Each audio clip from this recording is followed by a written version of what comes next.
गया क्या आपका? हाँ दीदी, आज काम जल्दी खत्म हो गया। भाभी बुरा मत मानना, आप काम खत्म करके चुपचाप अपने रूम में बैठी रहती हो, ऐसे अच्छा थोड़ी ना लगता है। आप अपने कमरे में बैठे रहते हो, मैं और मम्मी बाहर बैठे रहते हैं। और मेरी शादी हो गई है, मैं कब तक यहाँ रहूंगी? कुछ दिन बाद मैं अपने घर चली जाऊंगी। तो आप भी मम्मी के साथ बैठिए, उनको भी अच्छा लगेगा और आपको भी। दोनों एक दूसरे को जान समझ पाएंगी। ठीक है दीदी, चलो। अरे मम्मी, मौसी ही फायदे में है। क्या हुआ मम्मी जी, क्या बातें कर रही हैं आप दोनों? अरे कुछ नहीं बहू, मेरी बहन का फोन था, उसने बेटे का रिश्ता फिक्स कर लिया है और दहेज में स्कॉर्पियो मिल रही है उनको, जबकि उसके बेटे की सरकारी नौकरी नहीं है और मेरे बेटे की तो सरकारी नौकरी थी।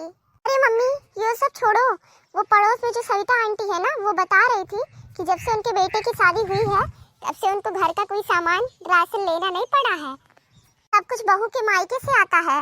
हाँ, उस लड़की का रिश्ता तो पहले तेरे भाई के लिए आया था ना अंजलि?